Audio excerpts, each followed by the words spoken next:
Good morning. Welcome to the live streaming worship service of the Unitarian Universalist Church of Riverside. I'm Bonnie McFarland, a member of this beloved church, and I will be your worship associate today. We invite you to worship with us with an open mind and an open heart.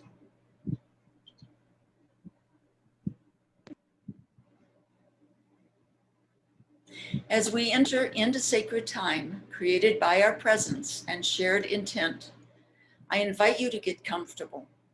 Turn down your phones or other distracting devices. Make a conscious decision to set aside, for this 1 hour, the self-protective walls we all keep around our hearts and our thoughts. Let us remember and explore together what has drawn us to this faith, or learn what this faith is about. And relax. Let the stresses of the outside world slip away as together we focus on this time together.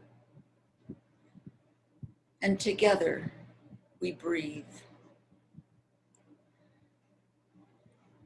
Although we are now a community connected largely by electronic means, one day we will be together again.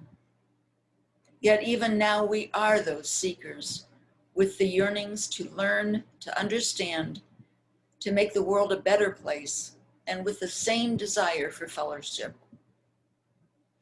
And so we are here, seeking that living, interconnected web of which we are a part. Let go of the anxiety, the fears, the expectations of your own or others' making, and join us in this hour of beloved community. And so together we breathe.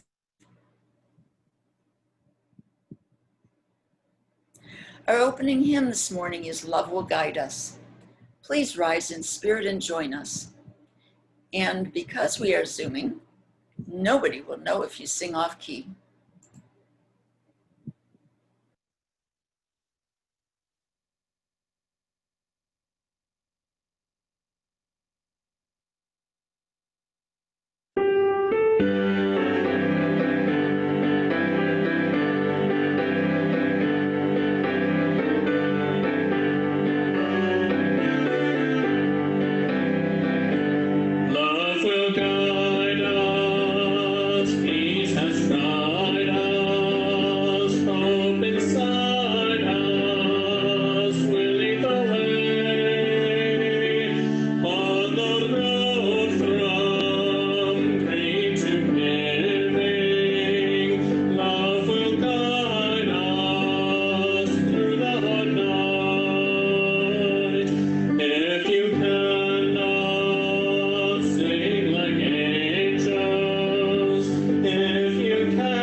For our call to worship, please read with me one of our Unitarian Universalist covenantal poems.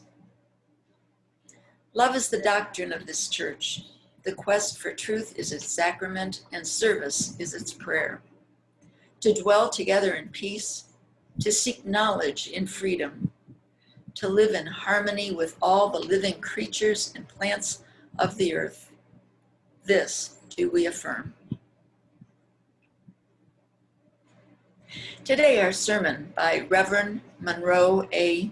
Mabon is Faith in the Midst of a Pandemic, How to Survive the Things in Life That We Never Anticipated.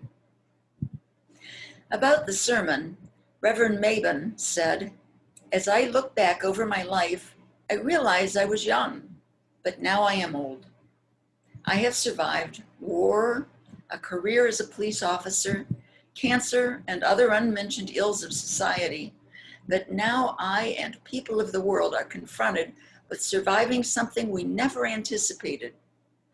It has given rise to the question of yours and my faith in the midst of a pandemic.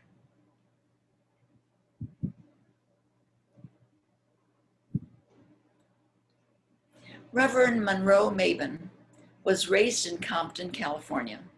After high school graduation, Monroe enlisted in the U.S. Army, and 3 years later, after tours of duty in Germany and Southeast Asia, he received an honorable discharge as a disabled combat veteran. Nevertheless, he went on to have careers as a bus driver, police officer, state attorney, and church pastor. His educational background includes degrees in education, political science, a master's in public administration, and a fellowship program at the University of Southern California. He is a graduate of the FBI National Academy at Quantico, Virginia, and he earned a Juris Doctorate degree from Glendale University College of Law. Although Reverend Mabon enjoys a comfortable life from city, state, and federal retirements, he serves on the boards of multiple philanthropic organizations. He is also a Riverside City Commissioner, a member of the Riverside 2019-2020 Charter Review Committee, and associate pastor at Allen Chapel Church in Riverside.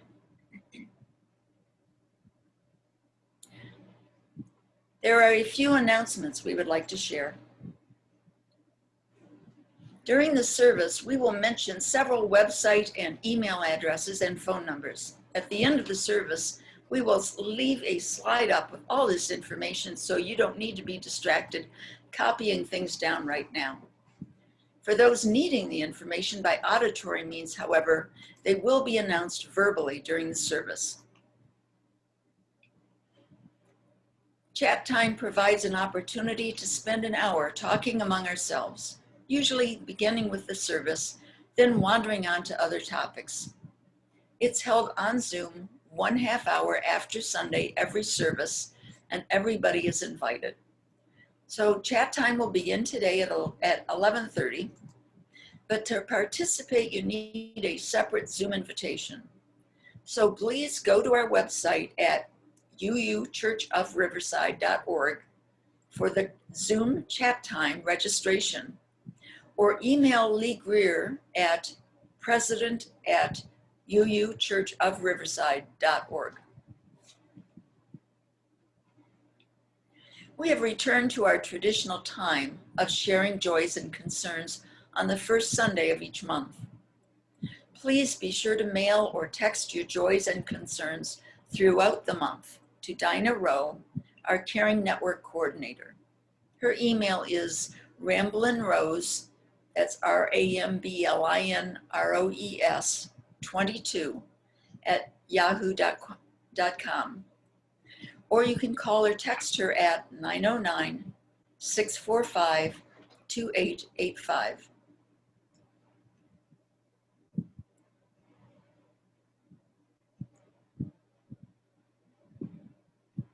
The crises of 2020 demand our response to the central question of our time. How shall we live together?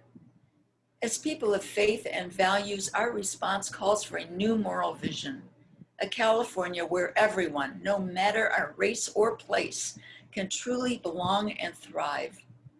We also believe in mercy, second chance, and healing. Pledge to vote for these values in November. It's easy to make that pledge. On your cell, text SCF ICUC to 40649 to find out how.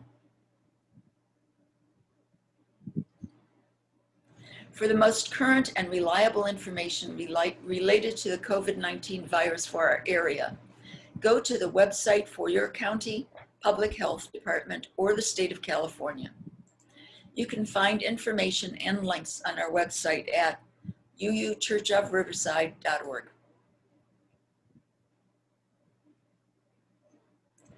Dinah Rowe has started the monthly UUCR newsletter again. It will be out on the first of every month. If you have something you would like covered or you want to write something for it, let Dinah know.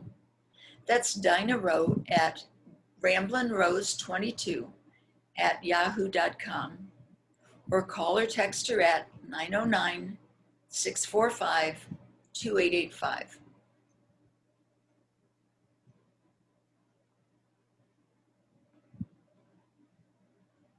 Let us acknowledge that we walk upon the traditional territories of the Maranga, the original people of this land, who continue to cry out for justice and self-determination. In honor of the Maranga people, we, the Unitarian Universalist Church of Riverside, light this sacred flame as the stewards of this sacred and holy place. We are blessed with a space and opportunity to strive to live out our common principles, to bring justice, equity, and compassion into our daily lives, to resist all that threatens the earth and her people, and to live out our dream of a world community of peace, liberty, and justice for all. Let these thoughts carry us forth as we journey and worship together.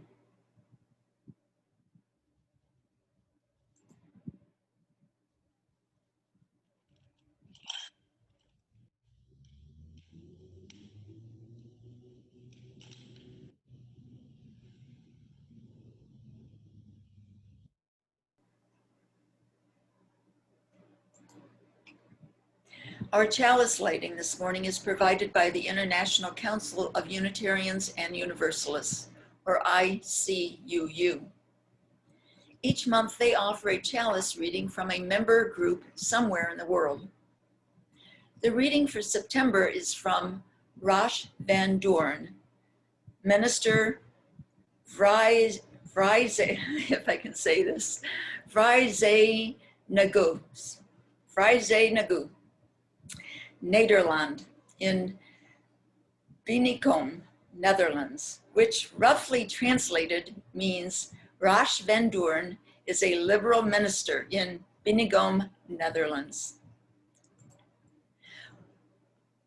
We are gathered here and now. For a moment, we've stopped working, studying, doing dishes. There are no tasks, no emails, no phone calls. We are gathered to feel closer to each other, to feel closer to ourselves, to feel closer to our deepest inspiration, the stream of life that runs through our body and runs through the world. May we be opened to see and hear in each other what our soul wants to say.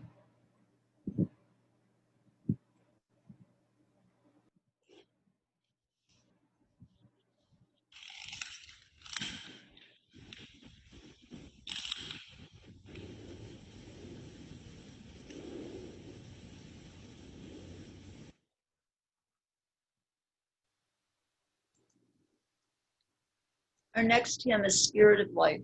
Please rise once more in spirit and join us.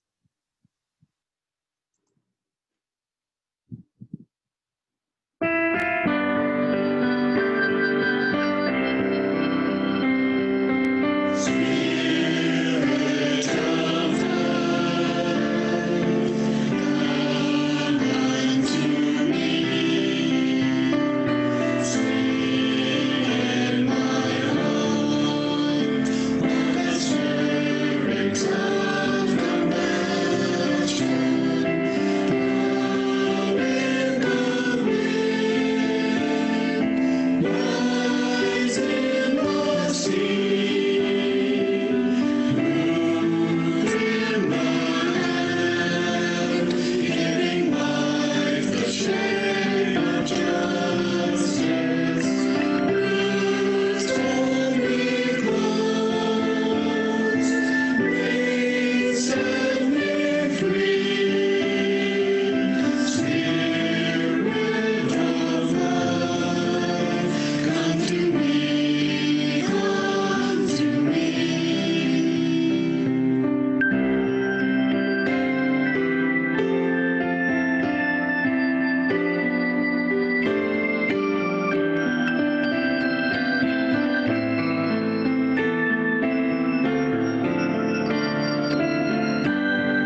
And now Dinah Rowe, our church treasurer, will speak to us about sharing our treasure.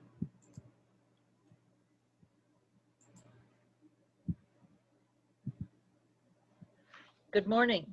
This portion of our service is how we fund all that we do to minister to and care for our congregation and our beloved historic church, and to ensure that when we are able to safely reopen again, we will be here to welcome you all back.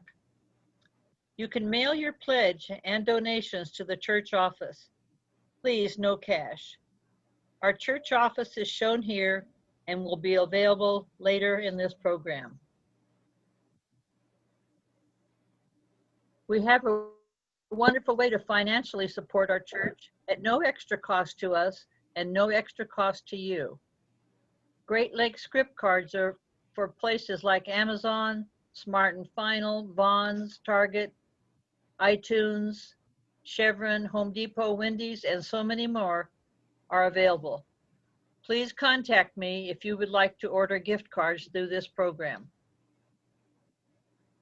If you buy a script card for, say, $25 at Lowe's for that home project you found time for, our church receives a percentage of the script card price and you get $25 to spend. We also have Stater Brothers cards for your grocery shopping pleasure that also earns our church a percentage. Please contact me or the church office to purchase script and Stater Brothers cards. Another way to help is when you're making purchases through Amazon, go to smile.amazon.com to place your order, and be sure to have Smile and then choose Universalist Unitarian Church as your charity. We receive 0.5% of your qualifying purchases, and by using an Amazon script card, we receive a purchase of both. Please donate as the Spirit moves you by whatever method works best for you. Thank you for your generosity, and for those who give of their time and talent, thank you for your generous care and invitation. Our next hymn is from You I Receive. Please rise again in spirit and join us.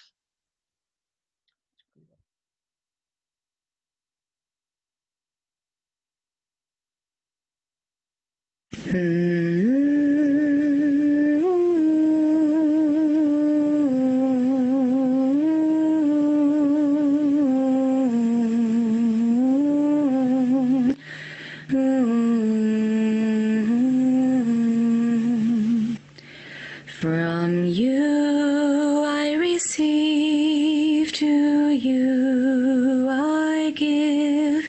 Together we share, and by this we live. From you I receive, to you I give. Together we share, and by this we live.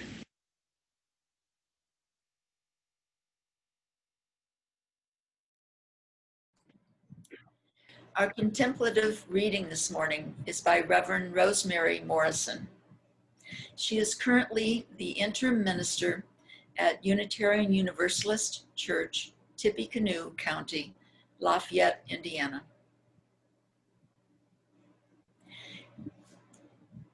Spirit of love and life, these are trying times, and sometimes we are at wit's end trying to figure out what to do. We have all this extra time, and yet we are busier than we have ever been. We think we need to accomplish so much during this time of physical distancing, and we find ourselves exhausted beyond words. We are grateful we can work from home, and we are scared beyond belief as we don't know where our next paycheck is coming from. We are grateful for those who grow, transport, and stock the food on the shelves for us. May they be safe. May they be well. We are grateful for all the healthcare workers walking into the storm to keep us safe.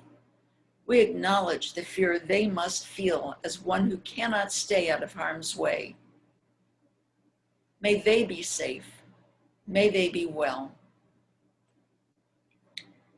We are grateful for all those who are helping to make masks and to shop for those who aren't able, for those contributing food to those in need, and for those who are distributing food and offering help to those in need. May they be safe. May they be well. We ask a special blessing on all those who are deemed essential workers and are grateful for their service. May they be safe. May they be well. We are grateful for this community of love and connection. May this time remind us of how much we mean to each other. Thank you for this means to stay connected, for being able to see each other's face and hear each other's voices. May we be safe. May we be well. May we be comforted and buoyed up with the love that permeates this community. May we all be safe. May we all be well. So may it be. Amen.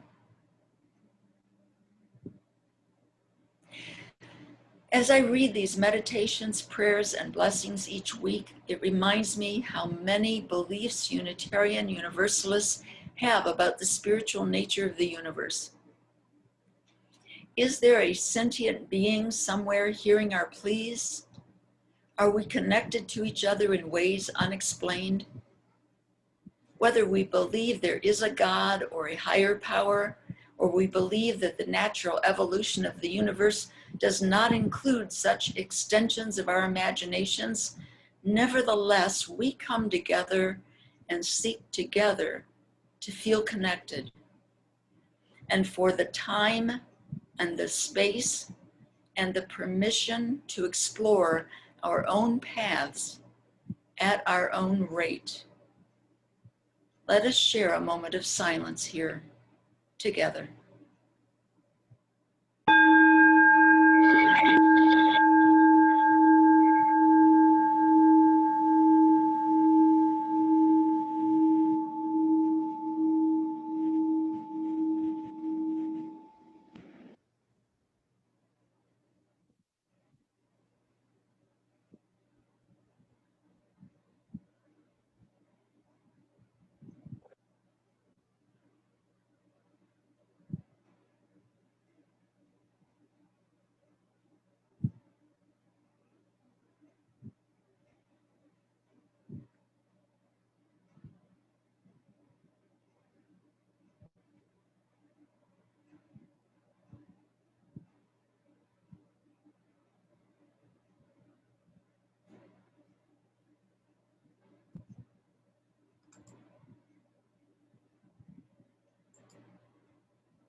And now I have the pleasure of welcoming the Reverend Monroe Mabon.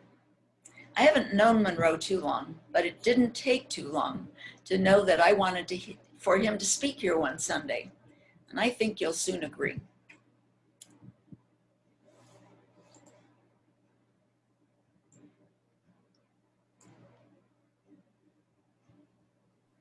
Hopefully I've unmuted myself. Good morning, and thank you, Bonnie, very much. I'm honored to appear before you this morning and share with you a message of peace, love, and gratitude. A message of peace in a time of pandemic and civil unrest. A message of love for every person who recognizes their fellow person because of their fellow person's character and not because of their fellow person's outward appearance or philosophical belief.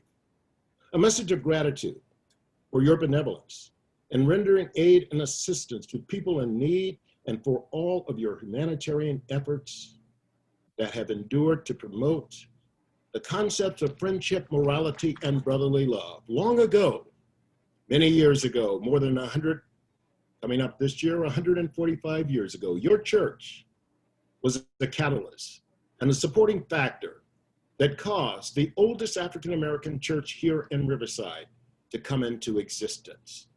And that collaborative spirit is the gratitude that we must recognize one another, to be as the Samaritan, to realize that we're all each other's neighbors. However, in these times, every day when I wake up, I realize that the world that I once knew may be gone forever, all because of a disease which prior to recent months was not known and was not anticipated by the general public.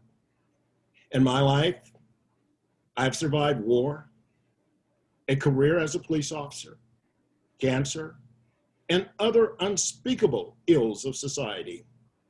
But now, I and people around the world are confronted with surviving something I and others never anticipated. It's known as a pandemic, COVID-19, the coronavirus.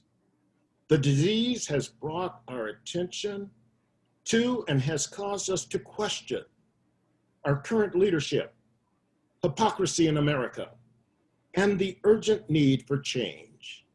The coronavirus and the recent civil unrest in America has raised questions about whether everyone in America is truly endowed with the inalienable rights of life, liberty, and the pursuit of happiness. It has caused people to question and examine the reality about life in America. I had questions, so I went looking for answers to the questions that I had. And I found some of the answers in the Bible. Oh, I'm not here to proselytize or to convert anyone or to tell you that you should believe one way or the other, but to share with you a message of love, hope, and gratitude. And in the Bible, I found inspiration in the life of King David, the king of Israel. In a moment of reflection, after reading Psalms 37, the Psalm of David, I found information that rejuvenated my faith and resolve to address the issues of leadership, hypocrisy, and the urgent need for change in America. Other than Jesus Christ, David is the most talked about person in the Bible. In the Bible, after Jesus Christ, there is the life of David. After the life of David, there is the life of Abraham. Abraham has 14 chapters in the Bible about his life. After the life of Abraham, there's the life of Joseph. Joseph had 14 chapters written about his life. Abraham and Joseph are both mentioned in the Old and New Testament. After the life of Joseph, there is the life of Elijah. Elijah has 10 chapters in the Bible about his life, and Elijah is mentioned in the Old and New Testament. But David has 66 chapters in the Bible about his life. The chapters chronicles David's life from the time as a little boy until his death. David's name is mentioned 59 times in the New Testament. David is obviously a person God wanted us to know about. Apparently, God wanted people to learn something about the life of David. But not only David, but also the people in David's life, such as Saul, the king, who was dethroned or taken out of power because of his failure to really serve and do what it was that a king was supposed to do. Jonathan, the conscience of David, who brought to him the sins of his life. Abigail, Absalom, his son, who sought to take his life. Solomon, the seed, his heir, who would become the king of wisdom and prosperity, and Bathsheba. David was a flawed man. He was an adulterer, a murderer, And for a point in time in his life, he was a fugitive on the run, hiding out in cave. David was a man who made mistakes in his life. Yet God would cause David to become king of Israel, and David was called a man after God's own heart. So as we look around and we're in the throes of a political campaign, as we look at America today and we become so polarized, we're no longer referring to ourselves as the United States of America. All too often we're referred to as Democrat, Republican, or various other polarization terms that tend to separate us rather than bring us together in a collaborative spirit and working together to move forward for the good of mankind. So on a message of leadership, and whom do we put our trust? One might say, I put my trust in God, but there are those who do not believe in God. There are those in society whom we call atheists or agnostics. Do we pass judgment on them because they do not believe as the way we believe? Are they not as much of a human being as we are? Do we not give them recognition as well? Aren't they not our fellow man? Do we castigate them because they have a different belief? So it caused me to have trouble in putting my trust and hope in man, because I'll talk about religion and relationship in a moment. That we cannot look to religion, but look at the spirituality that we have for our fellow man and working together, and the faith that we have. Oh, what is faith? Some say it's an illusion. It doesn't exist. Hebrew tells us that faith is the substance of things hoped for and the evidence of things not seen. But in life, I have found that faith ends in sight and hope ends in fruition. In the Psalm of David, he tells us to fret not thyself because of evildoers, neither be them envious against the workers of iniquity, for they shall soon be cut down like grass and wither as the green herbs. Trust in the Lord and do good. Understand, the Lord is whom you believe in. I can't tell you, nor will I tell you, that you must subscribe to a certain belief or religion, but you must be guided by your own conscience. Trust in the Lord, but most of all, do good, so thou shalt dwell in the land, and verily thou shalt be fed. Delight thyself also in the Lord, and he shall give thee the desires of your heart. It is the heart of man that we look to. It is the heart of a person that we look to in relationship. The thing that we talk about when we talk about love, the emblematic symbol of love is the heart. When we look to leadership, leadership is not found in the wisdom of man, because perfection here on earth has yet to be attained. The wisest as well as the best of men have erred in judgment. Leadership is found in the heart of man. David, in spite of his flaws, in spite of his transgression, was a man after God's own heart. In reality, when we look to leadership, we should look to stewardship.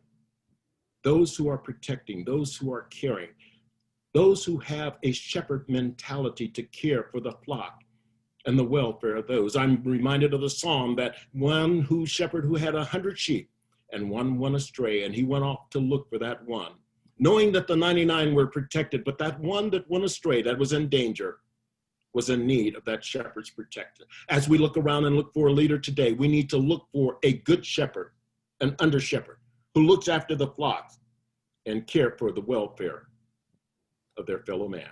And I mean man in the neuter sense, because all too often, and we have some discussion when it comes to religion, about the treatment of men and women.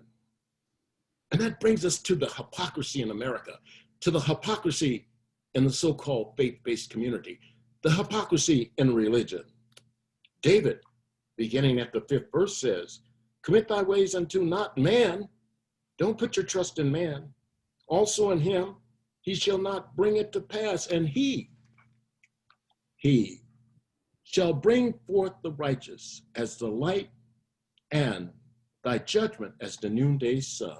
Religion versus relationship. Why it is that I say that I'm not a religious person, although people call me reverend, pastor, various other things, evangelist, whatever the titles that one might associate with a person of faith, even my fraternity. Upon initiation, they looked at my character And they gave me the nickname of Mo TK. It's Mo, capital M, small o, capital T, capital K. K stands for Kappa. But really it translates into man of the cloth. And that's to say that I'm not a religious person, but a relationship. And why is that?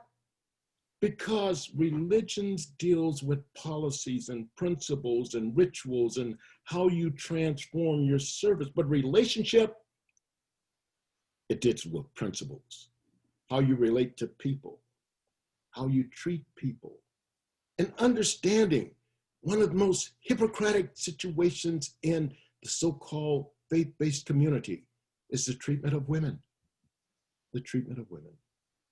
Those in the various churches that I've attended and belong to that promote the life, death, and resurrection of Jesus Christ, many of whom will not allow a woman into the pulpit, many of whom will not allow to sit and allow a woman to give instruction to a man. But yet, there is one denomination that says, when you preach, don't leave Jesus on the cross. Take him down, talk about the fact that he walked upon the earth, that he was crucified, died, and buried, and on the third day he got up and rose again, and that he lived. But they omit the message that after he was crucified and taken down from the cross and put in a tomb, that it was Mary Magdalene who went to the tomb to care for the body, to embalm the body. It was Mary Magdalene, upon seeing that the stone had been removed, that went back and told the apostles, and then she returned, and as she stood there and talked to someone she initially thought was a gardener, she turned and realized that she was talking to the risen Christ. And he instructed her to go and tell the other apostles what she had seen and where they were to meet. By definition, one who is sent by Christ, who have talked to Christ, who is dispatched by Christ, is an apostle. It seems to me that that would make Mary Magdalene the first apostle in the Bible. But not only that, let's deal with the social ills of society. My goodness, the abomination. You people who love women because you love women, men because you love women, you are an abomination. Where in the Bible does it say that God destroyed Sodom and Gomorrah because of homosexuality? Go back and do the fact checking for yourself. Read the Bible. When God did what I admire in one of my favorite TV shows, The Undercover Boss, when God received word that there was sin and all types of activity going on in Sodom and Gomorrah, God said, I'm going to go and see for myself. But Abraham knew that God was a merciful God, and he wanted to spare the people. So Abraham went to God and said, wait, let's see. Let me find 50 righteous people. And God said, if you find 50 righteous people, I'll save Sodom and Gomorrah. And the calculation went from 50 all the way down to 5. And when Abraham could not find a righteous person, God left, and Abraham returned to his tent with the 3 angels that were there. And the 2 angels came and met with Lot and those who would want to have a relationship with those men. And they provided protection for Lot and instructed him and his wife to leave. But while they were there, Lot's wife went around and looked and solicited and attempted to find some salt. And they say in those days that a person who committed a sin is subject to the purview of their sin. And so when the angels told Lot and his wife and his family to flee, they fled, and his wife looked back. She turned into a pillar of salt, because in her solicitation of salt, she let everyone know the distinction of people that were there.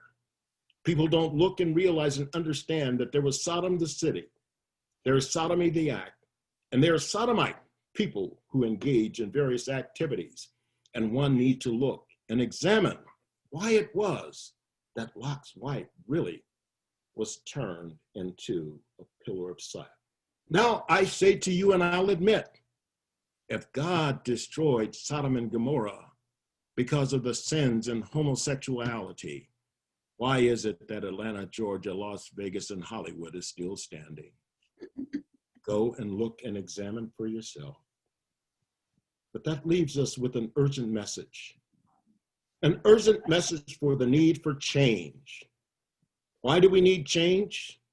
We need change in our leadership. We need change in the hypocrisy of America, because had someone dealt with the disease and rather than politics, maybe we would not be approaching 200,000 that have been impacted by this thing we call COVID-19 or coronavirus. My wife and I, we have had seven family members and individual close friends that no longer exist because of this devastating disease, because someone is reluctant to put on a mask, because someone is failure to disseminate information. Had we engaged in situation to mitigate our damages, but we can't dwell in the past and point fingers, but we must move forward to the future. We can't forget the past and past mistakes, but we must move on to the forward. We must be conscious of our history and the things of the past. Just as I can't tell anyone, or no one should tell anyone, forget about slavery and move on. That's the same as would be telling the Jewish person, forget about the Holocaust. We can't do that. We must acknowledge and recognize our history and our past, accept it for what it is, and move forward. Not assign blame to those who have no party in it, those who have no knowledge of it, but to educate them of the ills of society. If we are to make an error in society, let us err on the side of caution. Let us be the agents of change in America. One person can make a difference. We go around today, and the slogan is, say their name, George, Brianna, Emmett. But in saying their name, we have a right to peacefully demonstrate, but not to destroy. In surviving my time as a police officer in 1992, I was the area patrol captain in Rampart Division. I saw the devastation of war. I was a young kid living in Compton when the Watts riot erupted. Watts, or Los Angeles, or Baldwin Hills, or Detroit, Chicago, none of those cities have ever regained the fervor that they had at one time after such devastation. So we must look for meaningful ways to bring about change that is peaceful. Yes, say their name. But we are the change agents. Scripture tells us that we are the salt of the earth. And have we ever thought about the value of salt in our life, in our everyday existence, and what salt is used for? We are the salt of the earth, but if the salt loses its favor, it is good for nothing but to be thrown down and walked upon. And if we sit back and idly do nothing, if we refuse to vote, if we refuse to speak out, if we refuse to ignore the iniquities that go on in the world, we have lost our flavor, and we are good for nothing but to be thrown on the ground and trampled on. But let us be as a salt. Let us add flavor to life and the enjoyment of mankind. Let us be a catalyst that salt is all too often, to ignite and start things in motion. Let us be the preservative of peace, of love, of morality, and brotherly love. Let us be the medium of exchange, because at one time, members of the military were paid in salt. It had its value. It was a medium of exchange. David, in the 10th verse, says, "For yet a little while, and the wicked shall not be ye. Thou shalt diligently consider his place, and it shall be, but the meek shall inherit the earth, and shall delight themselves in an abundance of peace." This peace that I have, the world didn't give it, and the world did not give it, cannot take it away. We must move to a world that is a better place, that offer friendship, morality, and brotherly love. But who? Who is it that must make this change? It's up to you and I, working together. The people are the advocates of peace, love, and gratitude. And that brings us to the part that moved me the most about this passage of Psalm of David. David said, I was once young and now I'm old, yet I have not seen the righteous forsaken or seed begging for bread. My father in ministry told me some time ago that you really can't appreciate a scripture or preaching a scripture unless you're a part of it. And for years I avoided the scripture because I never thought of myself as being old. But now in these geriatric years, I can boldly say I was once young and now I'm old, and I've never seen the righteous forsaken or his seed begging for bread. The life of David as the shepherd boy, a caregiver who defended the sheep and fought off the lion and the bear. David, the defender, who defended the nation and his people against Goliath, the story that just about every school child has heard of. David, the sinner, the human being who is flawed just like you and I. If there's someone among us today who is perfect, please, you don't need to be here. Perfection has yet to be obtained. And shocking as it may be, yours truly is not perfect. King David was a leader who recognized the power and the need to communicate, to be consistent, to be competent, to be caring, to be compassionate. That's the type of leader that we need to look for. And then in that passage, he is rewarded. In spite of all of his sins and evil, God allowed him to have another son, Solomon, who would go on. And when he took the throne, he asked everything that in the world that he would desire. The one thing that he asked for was wisdom. The one thing that we should desire is wisdom. Of all these things ye get ye an understanding. Let us get an understanding of each other. Let us practice what we preach. Oh, all too often when I preach, I'm preaching to myself. Because I realize when you preach, you proclaim. But when you teach, you sustain. And we need to put out the word, the message of friendship, morality, and brotherly love to everyone so that we might sustain this nation, so that we might sustain mankind. As I look around and study in my evolution and circumambulation of life, I realize that at one time dinosaurs roamed this earth. And I sat back and contemplated, is COVID-19, the coronavirus, something that could make man extinct? All things are possible. But if we can come together in peace, love, and gratitude, we can bring about a change. What I found in reading the 37th Psalm of David was a validation of the belief that I have. My thesis, that belief plus behavior equals blessings. I believe in faith. Faith in mankind, that God has put us here to evolve, or whatever supernatural beings you believe in, that he has put us here and given us reason and attributes beyond any other creature, that we might exist and develop this creation that we call this world. I believe in family, that we're all part of one family. There are those who will say we're all part of God's family. Science, in some sense, has, I believe, separated us. As I studied anthropology, I realized that there are those classified Negroid, Caucasoid, and Mongoloid. But I believe there's only one race, and that is the human race. That makes us all family. That makes us all brothers and sisters in this world. And there's no need to separate us one from another. One heart, one mind, and our attitude. Our attitude will determine our altitude in life. So a man thinketh, so he is. I think of the life of David. David was anointed, appointed, and approved. The heart, the faith, the attitude. David in the field, no matter what the job, as a shepherd boy that was overlooked when Samuel went to Jesse's house looking for a new king.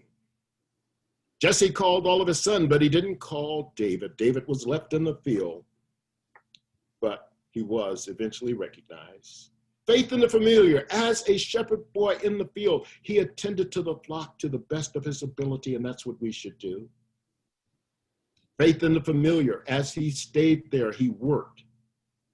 Faith in the forgotten. Many times he was forgotten and overlooked, but he rose to the occasion. At the time that Saul was looking for someone to fight David or fight Goliath, David stepped up, but initially he was overlooked.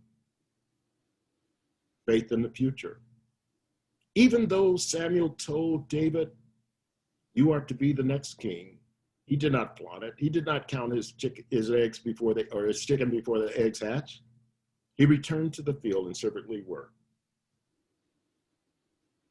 As I conclude, I think of another Psalm of David. It's the 133rd Psalm. It is so salacious. It is so soothing. The 33rd song says, behold, let us look around and behold how good and how pleasant it is for brethren to come together in unity. And then it becomes salacious. It becomes so soothing. The psalmist says, it is like the precious ointment upon the head that run down upon the beard. Even Aaron being the first priest to be anointed, that went down to the skirts of his garment that covered his entire body. How soothing it was. As soothing as the dew that descended from the mountain of Zion, because there the Lord commanded blessing, even life forevermore. I leave you with a message of peace, love, and gratitude. Thank you, and may you be blessed.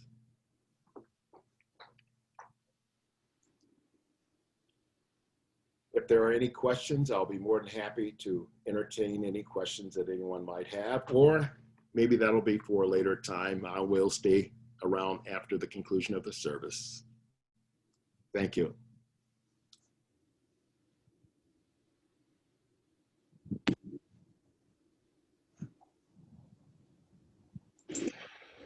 I love that. Yes, we shall. Yes, thank you so much. Now our closing hymn is We Shall Overcome.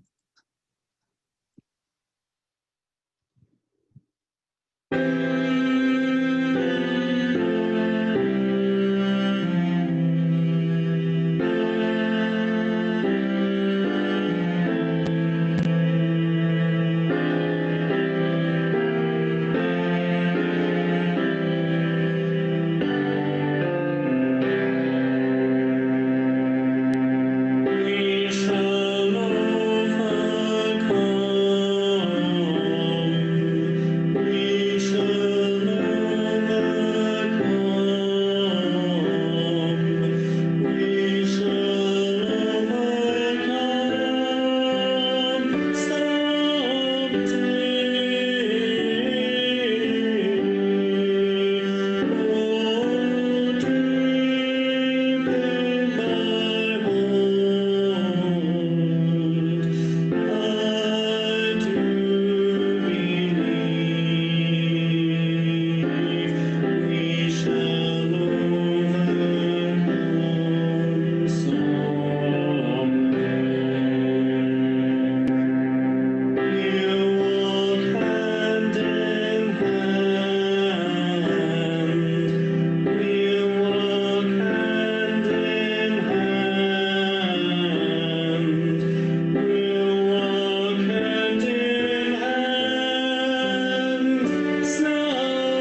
For a benediction, please close your eyes and reach out to each other in your thoughts.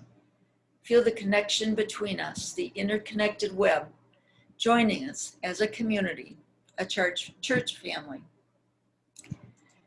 Our benediction is Fitted for This Day by Reverend Kimberly Quinn Johnson. The repeated phrase in this reading are the words of June Jordan in Poem for South African Women, which she presented at the UN on August 9th, 1978. We are the ones we have been waiting for. We are not perfect, but we are perfectly fitted for this day. We are not without fault, but we can be honest to face our past as we chart a new future. We are the ones we have been waiting for. May we be bold and courageous to chart that new future. May we have faith in a future that is not known. We are the ones we have been waiting for. Amen, shalom, and blessed be.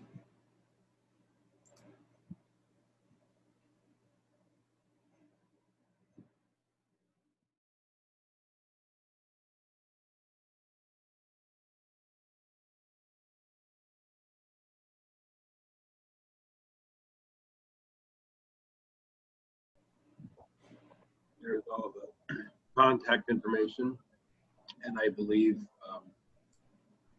we are going to have Reverend Mabon stick around, and we're going to have some Q&A if anybody have any questions for him. Is that correct, Bonnie? Yes, yeah. Volunteered to stick around a little bit and let us talk. There we go.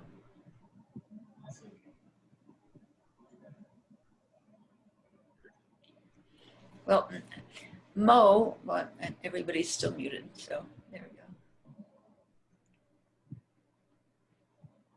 I guess everybody has to unmute themselves. Some may. So a lot of people just got unmuted, but some may have to mute themselves. Okay. I got to know Mo through some political activities, and which will surprise nobody.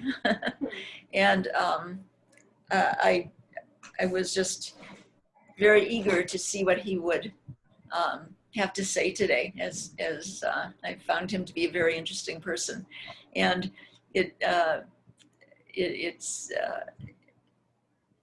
given how our church so often dances around things, and yet I know as I talk to people, we have such a variety of different opinions on things, but our core beliefs are always so deeply rooted in what we do, in living the good life, in trying to act out what we were all raised with as the core principles of whatever religion we came from.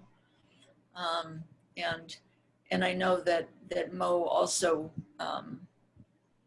while he is definitely of the very Christian belief, he also is very rooted in what is it that we do, how we act and behave. So much. For Mo, thank you for coming to speak very much. And my question is, what do you feel is the central message of David's life as it pertains to the current events that we should take away? Basically, the understanding that we are all flawed in one way or another. And in recognizing that flaw, I believe David capsulized the core values. And that's something I don't hear people talking about much anymore. The core value of belief is basic. Many of my academicians would say it's an oversimplification, but it really goes to the heart of the matter. Do unto others what happened to unto you. That's my basic principle. I look around and the community that I grew up in, and I'm thankful for that. But at the same time, I'm somewhat ashamed because at the time that I was growing up in Compton, California, the people were there because of economic beings who were trying to survive. And I'm part of that baby boomer generations whose parents were recovering from World War II. And so they were so focused on providing for their family and recovering from the war that, at least in the community that I grew up in, there wasn't the need for hatred. And as we struggle with the civic unrest that goes on in society, I'm saddened and deeply hurt by the fact that there are 2 deputy sheriffs who are now in the hospital who were shot by an individual in my life and experience appears to be a person full in age, who has the dress and the appearance of someone who may be associated with a gang member, that style of dress and clothing. But to assault someone who is sitting in a car who can't defend themselves, because we are talking in society about the police and the number of police shooting, that does not give anyone the right to shoot the police.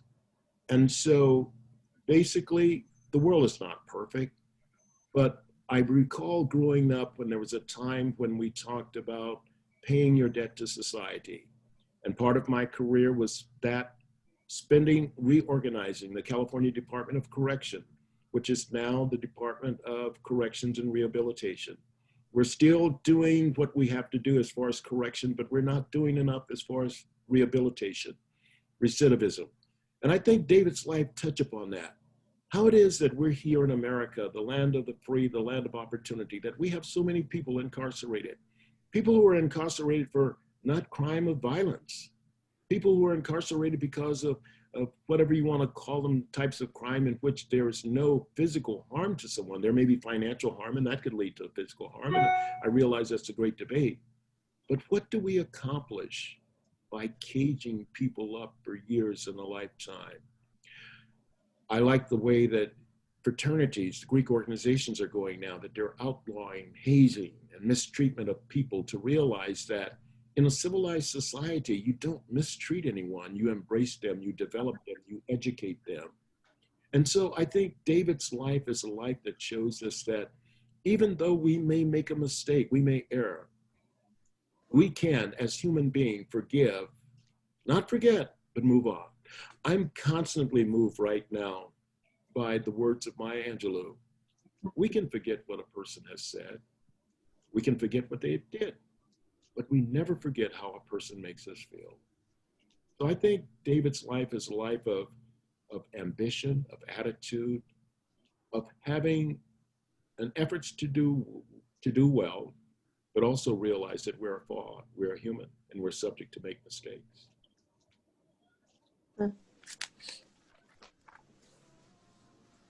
I hope that answered your question, Allie. Go ahead, Tinka. Yes, I was wondering, for you, as a person who, how do I say, sort of belong to 2 groups that are possibly on opposite sides right now, as a former police officer, but then also as a person of color. How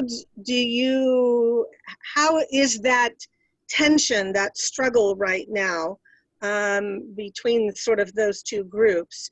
How has that affected you, or how you resolve, or how do you deal with that tension, with that struggle? It's really not a struggle. It has given me some insight and understanding. I'm concerned about society as a whole and the question of leadership. And the reason I focus in on leadership, I can't wait. There is going to be a deluge of books on leadership that I anticipate are going to come in the immediate future. But when I look at the concept of policing and leadership and the type of leadership and attitudes that we have, I always refer to myself as a peace officer. Interestingly enough, as controversial as Daryl Gates was, I spent a lot of time working out of the chief's office in administrative assignments and as a staff personnel. And I recall Daryl Gates commenting one time, no matter how controversial he may have been, he commented on a conversation he had with another passenger on a flight returning to Los Angeles. And the person asked him, what did he do for a living? And he said he was a peace officer. Today, we refer to as police as law enforcement officers. Mhm. We have moved away from the concept that Sir Robert Peel had it in mind when he created municipal policing. The key and cornerstone was that the people are the police and the police are the people.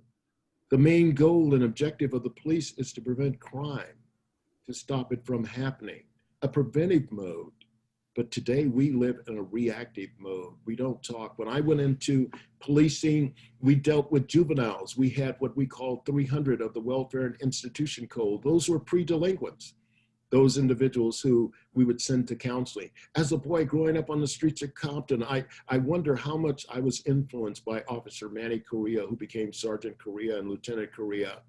The fact that he was the local beat cop, that if he caught me doing something wrong, more often than not, he was going to take me home to my parents rather than down to the station and book me.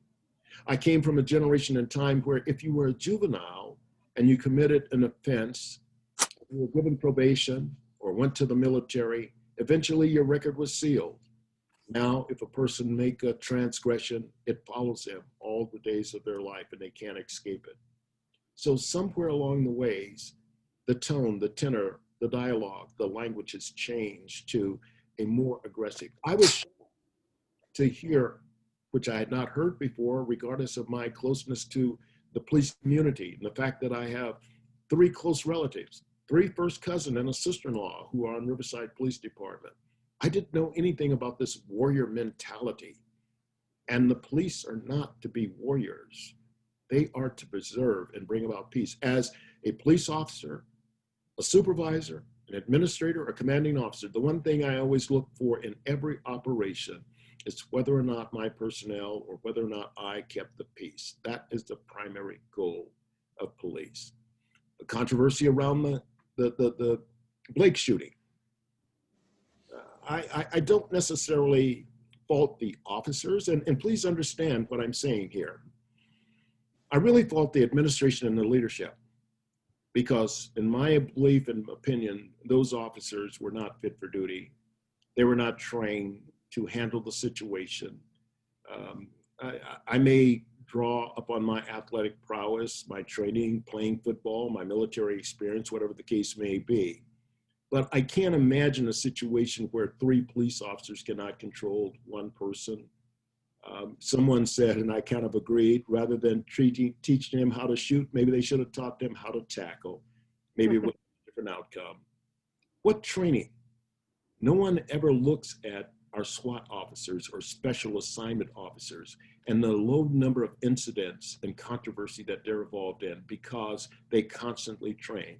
Although I'm Army, and I'm proud of all the military branches, and I hold the Army in the highest of esteem because that's the branch I belong to, I have a great appreciation for the Marine Corps. The Marine Corps say we train the way we fight. And if you anticipate, and an expression I learned from the military, prior planning prevents poor performance. We need better training. We need better communication. We need better insight and providing services and the equipping police officers to deal with people, to understand the different cultures and respect for mankind. When I was a police personnel and I went into the home of a male Hispanic, I knew something about that culture. I knew that there were certain demands I was not going to make on him. I understood when I spoke to a person of Asian descent and that they were not showing disrespect when they did not look me in the eye. There are so many cultural differences that we could learn that we haven't taken the time to learn. I was shocked to learn on my trip to Seoul, Korea, and on arrival, received the announcement of the assassination of Yitzhak Rabin, a person whom I had provided security for. But as I dined with the Korean family, my escort grabbed me and halted me immediately as I attempted to reach over and grab a pitcher of water and fill my own glass, to let me know by doing that I would offend the host because they're to supply all of my needs. So we need to take time, and that's why I say I'm a person of relations and not religion. We need to take the time to get to know one another. I asked Bonnie to come and start attending your services before my date of appearances because I wanted to get to know you. I had been to the church and time again. I wanted to get to know you. I've been to the Islamic Center. I've been to Temple Bethel. We need to get to know one another. Yeah. Amen. Grace? I have a biblical question. Yes. I was raised in a Christian background, and I knew of the story of Sodom and Gomorrah. But it was interesting that you pointed out that before Lot's wife, when she turned around and looked, she was actually soliciting salt. Prior to, there's a story. It starts out with three angels going to Abraham's tent and staying with him. And then it progresses and God comes along. And what God did is that something I hope all leaders would do, to go out and see for themselves and see what was going on. But Abraham knew of the mercy and the tenderness of God, so he appealed to him not to destroy Sodom and Gomorrah. And so he asked them to look for a righteous person. Well, in the meantime, there was another set of angels, two angels that eventually went to Lot's house. In order to welcome them and give them hosts, Lot's wife went around looking for salt. And the people who did not have salt was because of a way of life that they rejected salt. And so by her soliciting salt, she let people know that there were angels who were in the house that were not, who were foreigners. And that attracted other people to them, to that house. And so basically, you can look it up for yourself. I wondered whether or not by doing that, did Lot's wife transgress? There's a portion in the Bible that I cannot say categorically for certain, but it talks about people, it talks about Sodom, the city, it talks about the act, and then it talks about a classification of people who are sodomite. And the question that I struggled with and had to ask myself, as being young, male at one particular point in time and have an affinity and attraction to female, is my sins any less because I engage in activity with the female rather than a male? Are activities that male and female, that heterosexual engage in, any different than some of the activities that homosexuals engage in? Who's to say whose sin is greater than the other? It caused me to have some reflection. I don't think the Bible says that God turned Lot's wife into a pillar of salt. It just says she was turned into a pillar of salt. It's something that I have to look up more. But the question becomes why didn't Lot's wife have faith and follow and leave, but she wanted to look back and stay in that environment? Oh.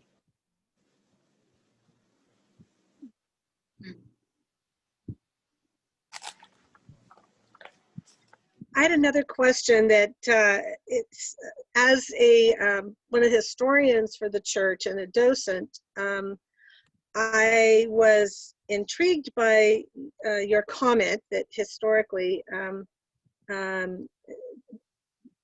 I can't remember how you phrased it exactly, but it was a connection anyway, an association, perhaps even a cause and effect relationship between our church and the establishment of the first Black church.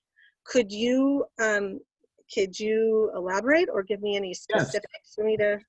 Basically, as the railroad traveled through Riverside, California and stopped, people, particular people of African-American descent, would get off the train and they saw this place and said, hey, this is a nice place to live. And so they gathered together primarily on what we now refer to as the east side of Riverside.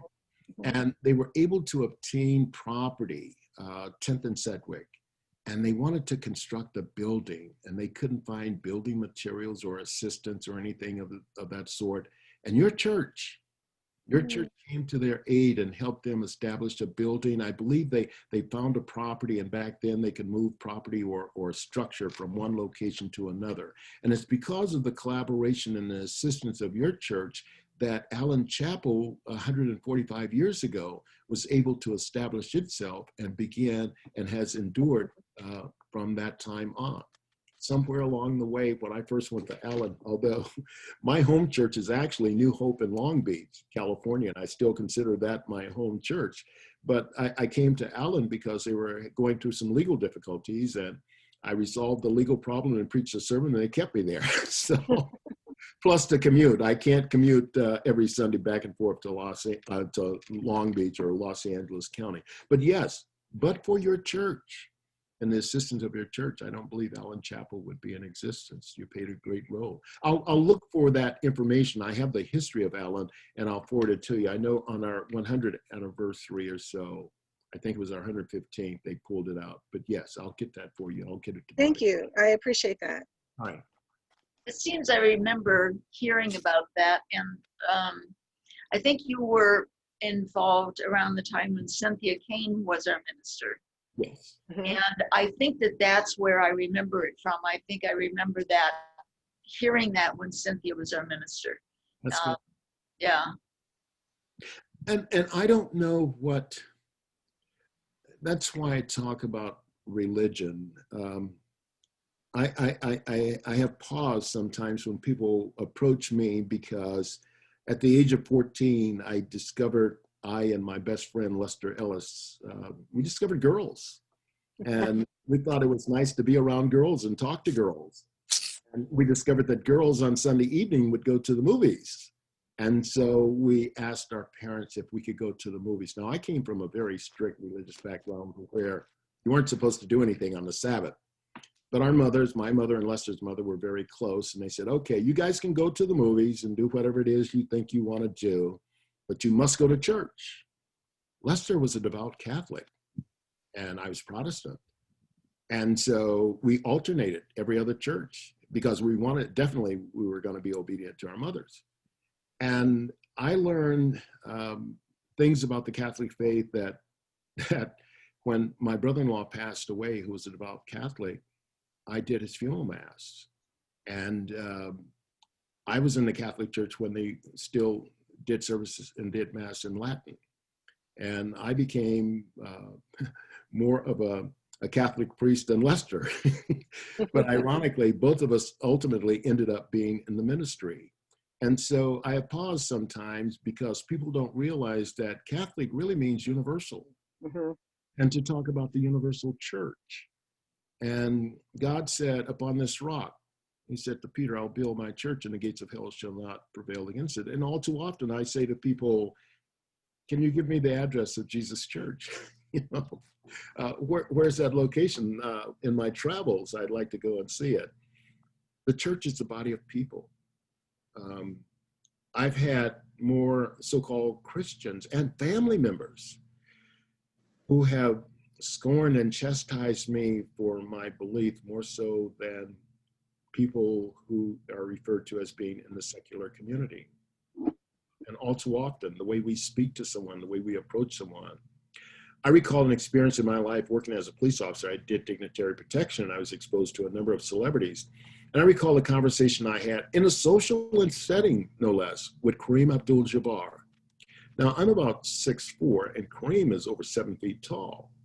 And as I was talking to Kareem, I just had this feeling of intimidation, and I couldn't understand why. And then later on, I realized because my posture, I'm sitting back and I'm looking up at this gigantic of a man, and I can imagine what David thought when he saw Goliath, who reportedly was 10 feet tall. And all too often, we don't know what our demeanor and our aura and the words that we say, how it makes a person feel. Kareem was very hospitable, very social and everything else, but I felt this feeling of intimidation just because of his height. And so that's why I embrace the words of Maya Angelou and how we make people feel. I noticed that it's 11:30, and I'm wondering, that's when chat time is supposed to start. And I don't know if Adam, are you responsible for starting that? Adam, you're muted. I guess so, because I haven't heard from Lee yet, so I created the chat time is going to get ready to send out the link to people who would ask for it. Okay. So you can't do both of these, so we'll have to adjourn to chat time then. Yes, yeah. So, Well, I'd like to say it was my honor, and keep looking. The great thing about Zoom is that I don't have to travel, and I can attend multiple services. I get a chance to get up early in the morning, attend my church service, and have time to attend your church services. I looked at your website and I wasn't totally clear what time your service is. It has two different times. Yeah, we have an 8 o'clock devotional starting in the morning, and then we have a basic 10 o'clock service. And now with Zoom, we have a Monday night broadcast. We have a Wednesday. I can't keep up. I'm more exhausted with Zoom than let alone my incompetency in navigating these electronic devices. My hat's off. I'm greatly indebted to Adam in providing me with the link and everything and access, because I was on early this morning to make sure I could get on, because I'm still trying to figure out Zoom and the invites. We're all going to be experts by the time we don't need it. But I think it's now a permanent part of our lives. It is, and I'm looking at business and various other applications and industries, and I just hope and pray that someday soon that we can return to some sense of normalcy and in our social life and relationship with one another and the exchange. So, Thank you so much. it was my honor. I will see you later this week, I think. Yes, Yes, okay. and don't be surprised to see me next Sunday as well. Awesome. Love it. Take care. Bye-bye. Peace All to right. you all. And yeah, everyone who's registered for chat time will get a link as soon as I end this meeting. So. All righty, thanks. Okay.